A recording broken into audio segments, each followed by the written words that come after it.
એને જવાબ આપવો જરૂરી છે, એને તાકાતથી જવાબ આપવો છે.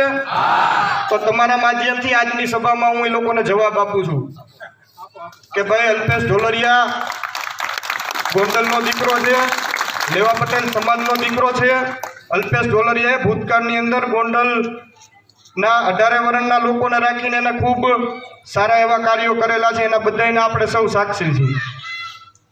બીજું કે આ બાબતને લઈ અને લગભગ ઘણા સમયથી એક તો અલ્પેશ કથિરિયા જે રીતે બેફામ નિવેદન આપે છે, તો એને હું જાહેર મંચ ઉપરથી સુલતાનપુરની ધરતી ઉપરથી કહેવા માગું છું કે ભાઈ તારી ઉપર 14 પાટીદાર સમાજના દીકરાના મૃત્યુના આરોપ ને પાપના પોટલા છે, એ પેલા ધોઈ નાખ, સારા કર્મ કરી નાખ, પછી ગોંડલની ધરતી તારી રાહ જોવે.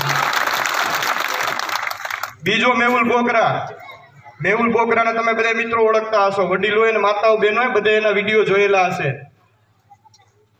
મેહુલ બોગરાનું કામ જ્યાં શાંતિ હોય ને અશાંતિ સ્થાપવાનું કામ છે. આપણે બધા એના સાક્ષી છીએ. જે રીતે ગુજરાત પોલીસ રાજ્યની સેવા અને રાજ્યની ચિંતા કરે છે, જે રીતે પોલીસના જવાનો એના પરિવારની ચિંતા મૂકી અને આપણા સૌની ચિંતા કરે છે, એની વચ્ચે પડીને એને પોલીસ તંત્રને કઈ રીતે બદનામ કરવું એના વિડીયો અનેક તમે મિત્રો જોયેલા હશે સોશિયલ મીડિયાના માધ્યમથી.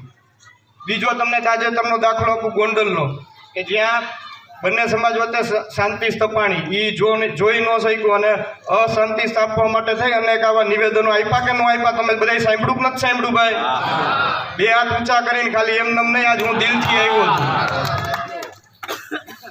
બીજી એક બેન છે જિગીસા પટેલ, બરાબર. મારા સંસ્કાર નથી કે કોઈ બેન દીકરી સામે હું બાયું ચડાવું.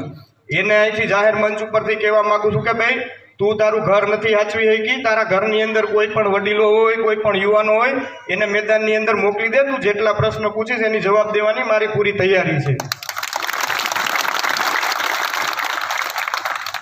અને આવા વિઘ્નો સંતોષીઓ લોકોને આવી ટોળકીને કહેવા માગું છું, યુદ્ધ થકી કોઈ દી કોઈનું કલ્યાણ થાય, યુદ્ધ થકી કોઈ દી કોઈનું કલ્યાણ થાય. પણ આ ટોળકીને કદાચ યુદ્ધ કરીને કલ્યાણ કરાવવું હોય તો હું ને અલ્પેશ ઢોલરિયા બે ગોંડલમાં જ રહી છીએ. મારું મકાન આશાપુરા મેઇન રોડ પર ગીતા વિલાન અક્ષરધામ સોસાયટીમાં હું રહું છું.